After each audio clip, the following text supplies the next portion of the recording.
You need to get outside more. Do some playing outside. Yeah, you can build things out. You could build a fort outside. What? Yeah, build a fort. Play with your friends and have... Make a fort? Outside? Yeah. And do what? Have little... Do what in the fort? When I was a kid, we used to build tree houses and play with sticks. Nobody plays with sticks. You and Charlotte can have a lemonade stand.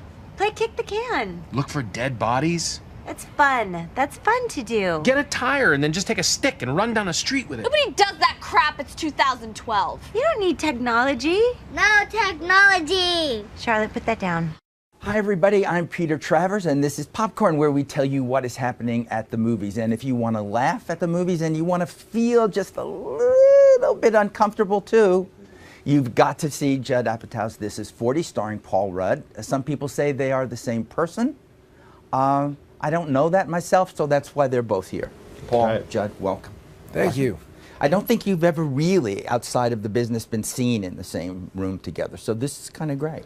That's true. This is camera tricks. Right now, Judd is in Los Angeles and I'm in New York. This is done through a series of I'm not dry ice and mirrors. Yeah. Well, what is it? What is it like to be this man's alter ego? I mean, you've done it twice, probably more times than I even know. There are probably things you've played In private. Really is. Sometimes I just go over and eat dinner at his house while he's not there. And, I don't know. But do you think that I'm your alter ego? I always think of it as like a bizarre Frankenstein monster morph of all of our worst attributes. Some good ones, but I always think of it as a combo leaning more Paul. But maybe I'm just rationalizing. Really? I wouldn't have said that. Well, you got to do it. So, because I don't really have charisma or abs. Well, you've just named two things that I don't have. Well, then what are both of you doing on this? I am. It's weird because I keep getting asked this question too. Like, is it strange to work on this movie where I'm opposite your wife, I'm playing the father to your kids, and you're standing 10 feet away, and I think the only thing that's like weird maybe is that it isn't weird at all. Like, I'm so used to it, I think, at this point, and we've worked together now several times, so it doesn't feel uncomfortable or strange, and I think that like anything, you work with people more than once, you start to approach the material and all this stuff from the same point of view. I think that Judd doesn't necessarily need to finish the sentence. I know where he's going with it. And I'm assuming, though, that the hemorrhoid in the movie is That's all Judd. Was it Judd? And it was Judd's just transferred to you. Oh yeah, I've only had one of those in my life, and I was like, oh my God, this is what my dad used to talk about, and then it never happened again. I was very happy, and I used a product. And it was over. And it was over. And yet you made it grist for the mill. Exactly. But thank God for that hemorrhoid. Right, yeah, that hemorrhoid paid for my kid's school. That's a scene that stays with everyone when they see the movie. Unfortunately. Yeah. Yeah. Or not, Well, I don't know.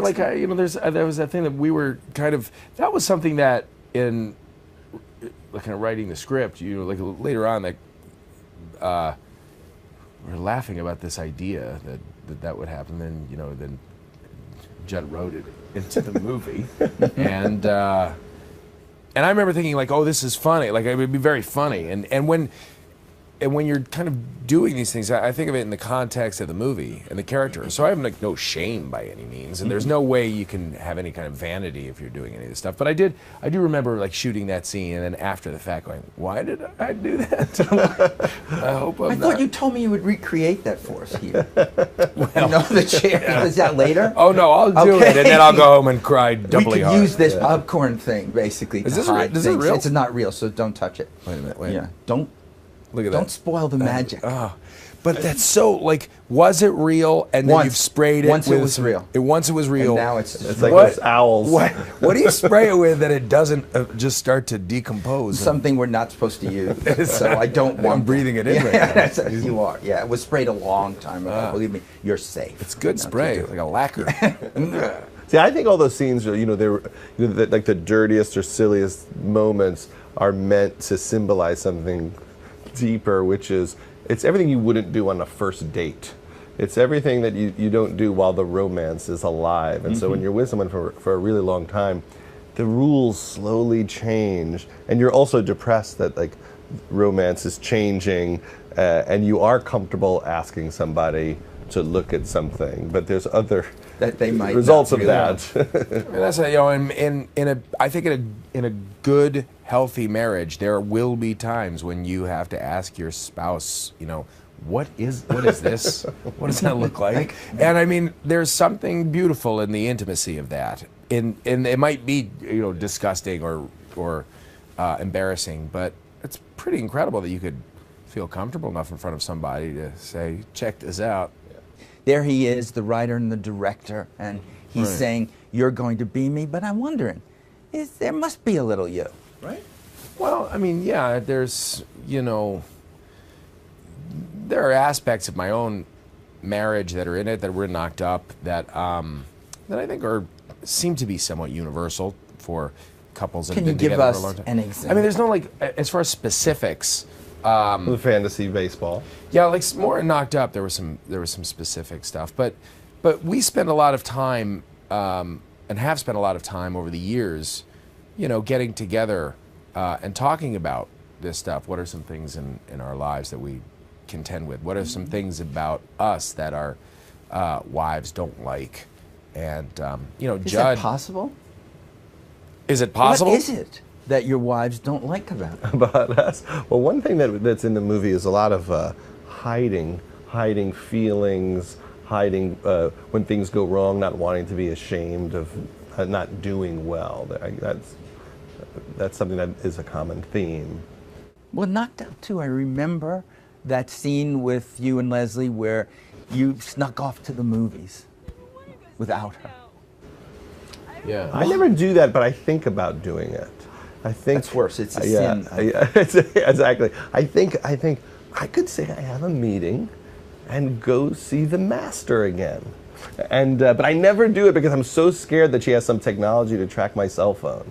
She probably does. She'll say, shouldn't we all have that thing on our phone where we can know where each other are? But really, she's just going to see AMC Theater. She'd be mad if you just said, I'm going to go see the master. Well, it's Again, always he said. It's always how busy are we with the kids, and are we balancing workload? If I've been gone, hanging out, having fun, and then I'm like, and on top of that, 0 dark 30 by myself. I don't get that free pass. Now, you can't even do that now, can you? Because you're on stage in Grace. Right. So, what time do you have for yourself? People think, well, you do the play at night. They do. And it gives you your days free, but that's a myth. It really, I don't feel like the entire day kind of is, revolves around the play. And I also have 2 little kids, so I try and be around during the day. Like, I'm not going to go see 0 dark 30, even though I want to. I would love to go. You haven't even seen The Master once, then. I haven't You're seen The just Master. busy. No, it's true. That's the biggest drag, I think, about like just busy schedules and I love having children, but it's really cut into my movie going. There's a great It's scene. just, But you said Frankenweenie 11 times. That's great. Get rid of them. But I want to go back to that first thing, and I want you both to recreate it. That first moment where you two met each other. It must be so dramatic. Many years ago, I was at a dinner, and I was talking about fake names, and how I think to come up with a really great fake name is its own specific kind of talent. And I said, I think the funniest fake name is Gurn Blanston, which was from a Steve Martin record, where he said that was his real name.